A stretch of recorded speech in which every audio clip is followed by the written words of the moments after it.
बिस्मिल्लाहिर्रहमानिर्रहीम। अस्सलाम वालेकुम। 18 सितंबर का आगाज़ हो गया है बुध के दिन का। बात करेंगे कि नए किरदार की एंट्री हुई है और क्या वाकई शहबाज शरीफ साहब इस हुकूमत और इस्टेब्लिशमेंट के दरमियान गलत फहमियों का आगाज़ हो गया है और क्या शहबाज शरीफ की नौकरी ख़तरे में है। इन तमाम चीज़ों पर बात करेंगे। जो नए किरदार की एंट्री हुई है वो है बिलावल भुट्टो ज़रदारी। एक नया ड्रामा जो है वो क्रिएट किया गया है और इस ड्रामे की वजूहात क्या हैं वो बात करेंगे। पहले तो ये आपको बता दूँ कि ये बिलावल भुट्टो ज़रदारी साहब ने 2 चैनल्स पर इंटरव्यूज़ दिए हैं। एक तो उन्होंने इंटरव्यू दिया है जियो न्यूज़ पे हामिद मीर साहब को, दूसरा उन्होंने दिया है ARY पे और वसीम बदामी साहब ने किया है। और वाज़ेह तौर पे बिलावल ने ख़ुद ही शुरू पे ARY पे कह दिया कि आज मेरा दिल बड़ा कर रहा था कि आपके चैनल पर आ जाऊँ। इसका वाज़ेह मतलब ये है कि पीपल्स पार्टी ने ख़ुद ये कहा है चैनल्स को कि बिलावल भुट्टो ज़रदारी ये इंटरव्यू देना चाहते हैं। तो इससे ही अंदाज़ा होता है कि इस सब के पीछे कोई ना कोई बड़ी गेम है।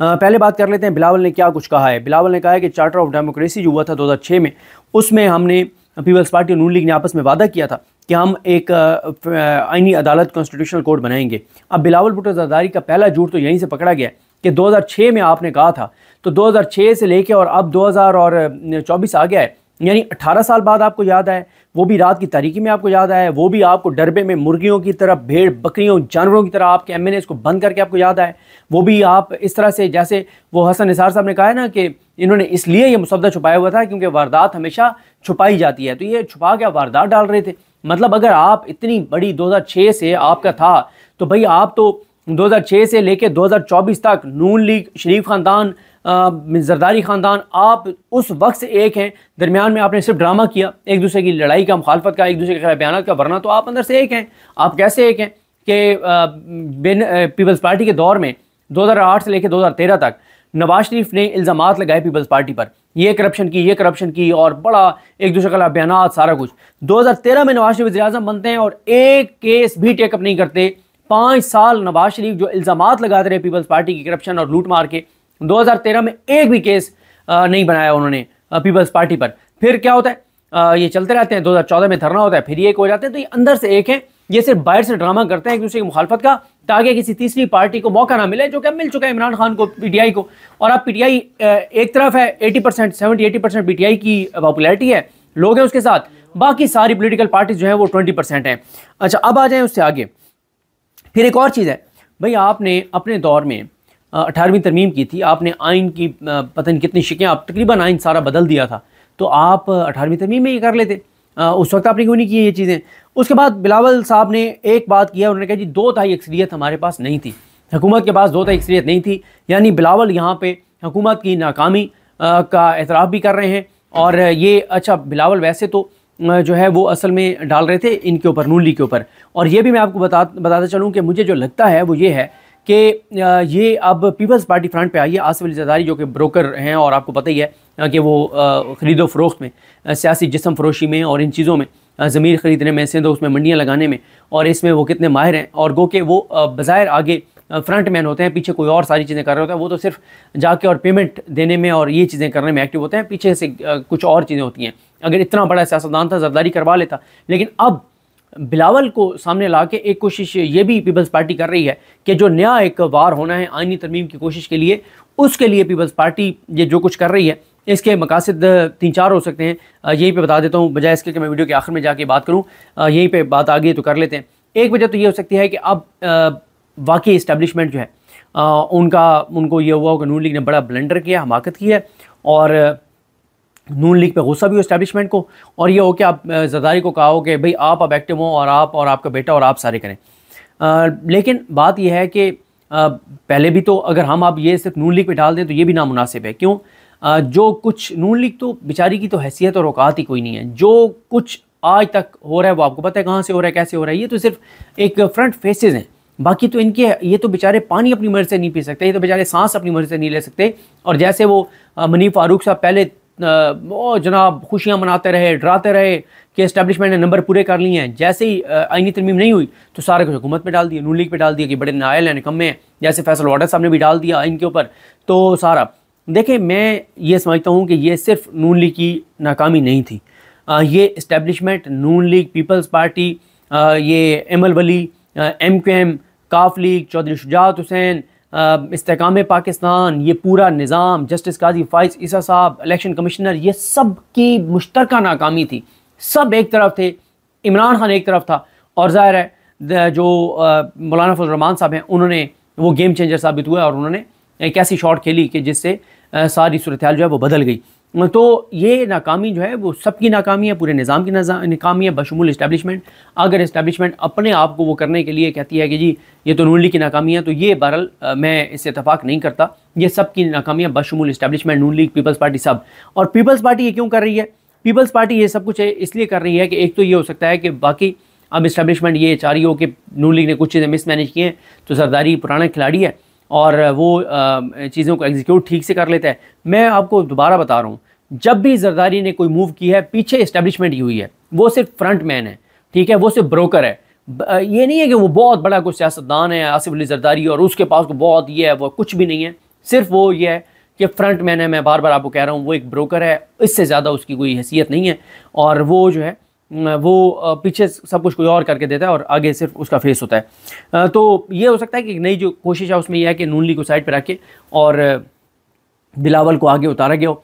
ये भी हो सकता है कि पीपल्स पार्टी ने जानबूझ के किया हो कि आगे पता ही है कि महीना पूरा तरमीम का मामला चलता रहना है, तो हम लाइमलाइट में रहें, हम पे सारी नज़रें हो, हमारे इंटरव्यूज़ हो रहे हो, हमसे बात हो रही हो, मीडिया पूरा हमारी तरफ देख रहा हो और हम सारे हम सियासी तौर पे ये सारी चीज़ें जो है वो कवरेज तो लेना। एक महीना आईनी तरमीम होती है नहीं होती वो एक अलग बात है। एक चीज़ इसमें और भी हो सकती है कि बिलावल भुट्टो एक्टिव होकर इंटरव्यूज़ दे के जो खुशामदें कर रहे हैं मंसूर अली शाह साहब की, वो शायद अब उन्हें पता तो है कि हमने मंसूर अली शाह का रास्ता रोकने के लिए हमने और नून लीग ने पूरा अपना पूरा जोर लगाया जहाँ का लगा सकते थे, MKM समेत, इस्तेकाम पाकिस्तान समेत ये सारे। तो ये हो सकता है कि बिलावल अब अपनी लाइन सेट कर रहे हैं मंसूर अली शाह साहब के साथ, क्योंकि बिलावल को भी इस बात का पता है कि जितने करप्शन और लूट मार के इनके ख़ानदान के केसेस पड़े हुए हैं, अगर आज मंसूर अली शाह साहब या कोई भी जज जो पाकिस्तान का सोचे, जो अपने हलफ का सोचे, जो आईने पाकिस्तान का सोचे, जो इस 25 करोड़ लोगों का सोचे, और वो इनका ठीक है उनका एक मंसूर अली शाह साहब का एक था कि नायब तरमीम उन्होंने बहाल रखी और बंदयाल साहब और रियाजुल हसन साहब ने कलअदम की, लेकिन किसी भी फोरम पे अगर वो इस बात को इंश्योर कर लें मंसूर अली शाह साहब चीफ जस्टिस बन के कि इनके केसेस चलें, एंटी करप्शन में चल जाएँ, ना चलें नैब में, एंटी करप्शन में चल जाएँ और जज वहाँ पर इंडिपेंडेंट हो, तो ये कंफर्म है कि ये पूरा ख़ानदान जरदारी का भी पूरा जेलों में होगा। और इनके तो इतने ठोस शवाहिद मौजूद हैं, चेक तक मौजूद हैं, ट्रांजैक्शंस तक मौजूद हैं, पेपर ट्रेल मुकम्मल मौजूद है। उसके बाद बिलावल कहते हैं कि 63 में हमने चेंजिंग करनी थी क्योंकि वो जो सुप्रीम कोर्ट का फैसला है बंदयाल साहब का, रियाजुल हसन और मुनीब अख्तर का, वो गैर आईनी फैसला है और वोट जो है वो बुनियादी हक़ है। भाई वोट बुनियादी हक़ है। एक बंदा जिसने हल्के में जाके कहा कि मैं इमरान खान का नुमाइंदा हूँ, इमरान खान के नाम पे लोगों ने उसको वोट दिए, जिसकी अपनी हैसियत और औकात कोई नहीं थी और लोगों ने उसको वोट डाला इमरान खान के नाम पे, और वो बाद में जाके और इमरान खान के नज़रिए के ख़िलाफ़ वोट दे देता है, तो ये कहाँ से आ गई उसका हक़ आ गया? ठीक है, हाँ उसका हक़ तब है कि वो रिज़ाइन करे, रिज़ाइन करके जाके इलेक्शन लड़े और इलेक्शन लड़ के आके फिर बन के और दे दे वोट। तो ये बिल्कुल एक तारीखी फ़ैसला था पाकिस्तान के फ्यूचर के लिए, पाकिस्तानियों के फ्यूचर के लिए, जो बंदयाल साहब का, रियाजुल हसन साहब का और मुनीब अख्तर साहब का फैसला था कि जो भी सियासी कचरा होगा, लोटा होगा, सियासी जिस्म फरोश होगा, का ना सिर्फ यह है कि वोट काउंट नहीं होगा बल्कि वो डी-सीट भी होगा। तो ये बिल्कुल उन्होंने ठीक किया था, ये पाकिस्तान को आगे ले जाने के लिए था, वरना तो यहाँ पे ये सियासी जिस्म फरोशी तो यहाँ मंडियाँ लगी हुई हैं, जरदारी ब्रोकर जो है वो तो ये ख़रीदने में माहिर है ये चीज़ें। अच्छा, उसके बाद वो कह रहे हैं कि जी हमने ये करना था कि वोट उसका काउंट होगा चाहे वो डी-सीट हो जाए। फिर वो कहते हैं कि जो मीडिया में ड्राफ्ट चल रहा है वो ठीक नहीं है। अच्छा, मुकम्मल तौर पे वो नहीं है जो था चीज़ें। फिर वसीम बादामी साहब को मैं आपको बता चुका हूँ कि वसीम बादामी साहब को उन्होंने कहा कि मेरा बड़ा दिल कर रहा था कि आपके चैनल पर आ जाऊँ और मीडिया पर चलने वाले कुछ पॉइंट्स मेरे में नहीं हैं, और वो कुछ चीज़ों पर ना हुकूमत से ख़ुद को अलग कर रहे हैं कि हमें तो पता ही नहीं था कि मुसवदे में ये चीज़ें भी थी, ये सब झूठ बोल रहे हैं, ये सब बकवास है, ये सब गलत बयानी है। एक एक चीज़ पे पीपल्स पार्टी ऑन बोर्ड थी। पीपल्स पार्टी अपनी रूह किसी और के हवाले कर चुकी है, पीपल्स पार्टी अपना सियासी जिस्म किसी और के हवाले कर चुकी है, ये अपनी सियासी रूह किसी और के हवाले कर चुके हैं। ये अब इनका ना जिस्म अपना है सियासी, ना इनका सियासी जिस्म अपना है, ना इनकी सियासी रूह अपनी है। जिन्होंने इनके इस सियासी जिस्म में सियासी रूह फूंक के ये उन्हीं को जवाब दे हैं, उन्हीं के सामने सियासी तौर पर सजदा रेज़ है, तो इनकी कोई अपनी हैसियत और औकात है ही नहीं। ये बिलावल अब एम ही ड्रामे कर रहे हैं कि मुझे तो जो पता ही नहीं था। उसके बाद बिलावल कहते हैं जनाब सुप्रीम कोर्ट में केसेस इल्तवा का शिकार हैं 60,000 केसेस, किसकी वजह से? एक साल जो काजी फाइज ईसा नून लीग को बयानिया देने के लिए, पीपल्स पार्टी को बयानिया देने के लिए, इमरान खान के खिलाफ चीज़ें करने के लिए जो फोकस वो एक साल करते रहे, उसकी वजह से केसेस की पेंडिंग केसेस की तादाद बढ़ गई है, पहली बात।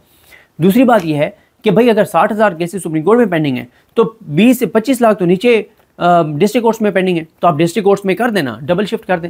आप कहें कि जितने जज मॉर्निंग में इतने इवनिंग में भी होंगे, कर दें। आप जजेस की तादाद बढ़ा दें। असल तो मसला ही नीचे है। ये जो प्रॉपर्टी के लोगों के केसेस हैं, जो एक नस्ल से दूसरी से तीसरी नस्ल में जाके फैसले आते हैं, जो घरों पे कब्जे के केसेस हैं, जो और जुल्म जबर नाइंसाफ़ी के केसेस हैं, और बहुत सारे मामलात हैं, थाने कचहरी के मामलात हैं, FIRs के मामलात हैं, चोरी डकैती के और लूट मार के जितने केसेस हैं सारे तो नीचे डिस्ट्रिक्ट कोर्ट्स में।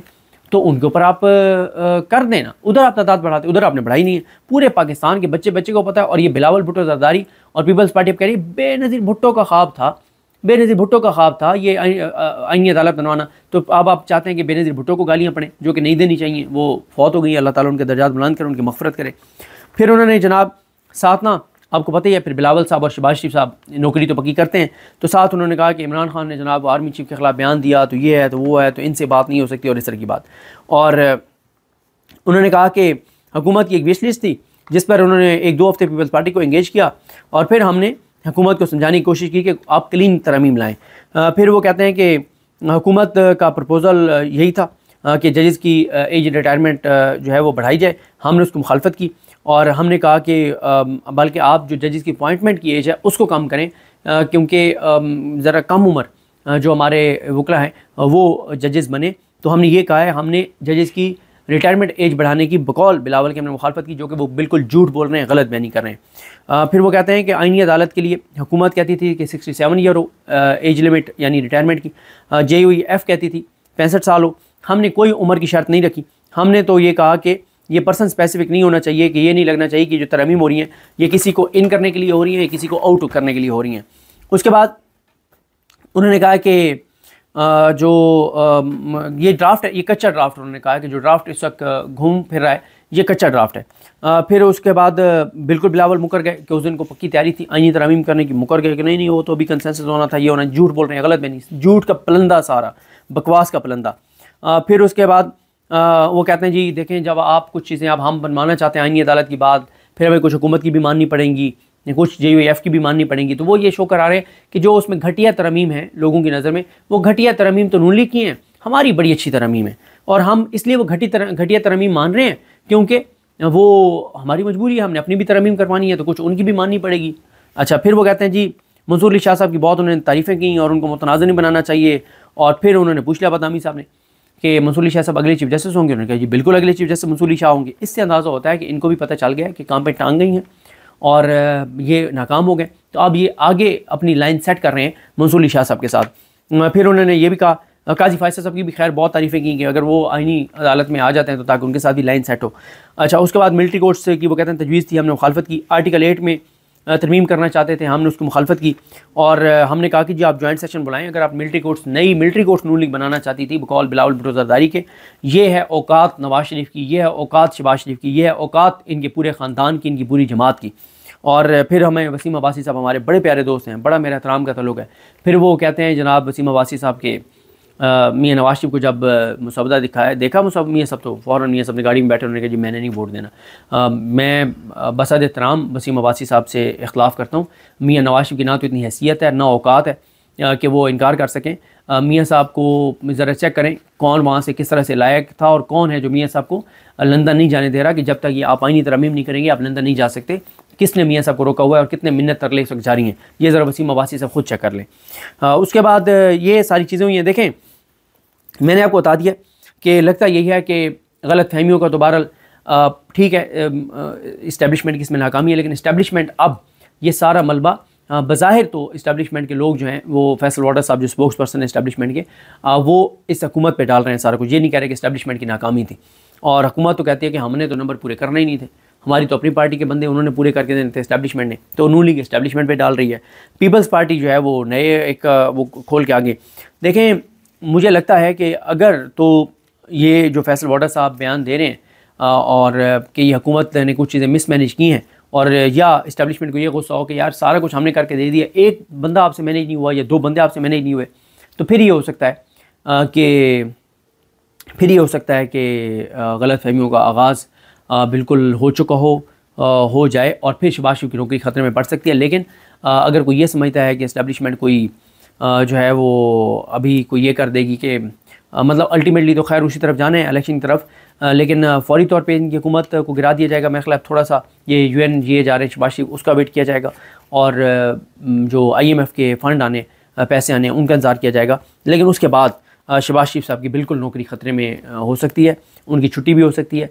और इस्टेब्लिशमेंट को बहरहाल ये बात समझनी चाहिए कि मुल्क इस तरह से नहीं चल सकता जिस तरह से मुल्क चल रहा है, और 25 करोड़ का मुल्क है, और ये ज़िद और अना के साथ मुल्क नहीं चल सकता। ब्रेन ड्रेन आपके सामने है, ख़ुदकुशियाँ आपके सामने है, बेरोज़गारी आपके सामने है, बिजली के बिलों की सूरत हाल आपके सामने है, महंगाई की सूरत हाल आपके सामने है, अनसर्टेनिटी आपके सामने, हर चीज़ जो है वो, हर मामला आपके सामने है। तो जाते जाते एक चीज़ और वो है कि MD कैट का जो टेस्ट है, स्टूडेंट्स की बहुत ज़्यादा कंप्लेंट्स आ रही हैं, और उसमें स्टूडेंट्स का ये कहना है कि हमें प्रॉपर टाइम जो है वो नहीं मिला तैयारी का। टोटल 1.5 माह में मिला है, इससे पहले जो टर्म्स थी उनको ज़्यादा टाइम मिला है, और बड़ी इस वक्त कंसर्न भी है स्टूडेंट्स के अंदर, उनके वालिदैन के अंदर। तो हुकूमत को इस मामले को, और फॉर्म 47 वालों को इस मामले को देखना चाहिए, क्योंकि बच्चे बहुत ज़्यादा डिस्टर्ब हैं।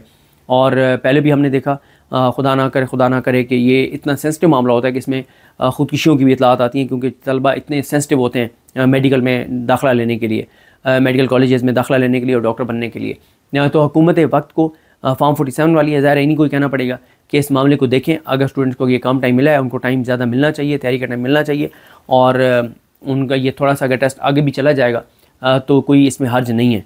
लेकिन स्टूडेंट्स के कंसर्न्स जो हैं उनको एड्रेस करना चाहिए, बजाय इसके कि स्टूडेंट्स फिर वो एहतजाज के लिए निकलें, फिर रोला पड़े, फिर ये चीज़ें हों, वो चीज़ें हों। तो बहरहाल है तो बहुत लेट, स्टूडेंट्स के मुतालबा भी बहुत ताख़ीर से सामने आया है। अब देखना, आज 18 शुरू हो गई है और 22 को टेस्ट है, तो बहुत ताख़ीर से तलबा के कंसर्न सामने आया। लेकिन हुकूमत को बहरहाल इस कंसर्न को देखना चाहिए, और तलबा की बात सुननी चाहिए, उनके वालिदैन की बात सुननी चाहिए, और इस पर जो भी रीज़नेबल फैसला है वो करना चाहिए। और अगर टेस्ट थोड़ा सा आगे चला भी जाता है तो इसमें कोई हर्ज नहीं है। मुझे अपनी दुआ में याद रखें। अल्लाह करीम हम सबका हामी नासर। अल्लाह हाफ़िज़।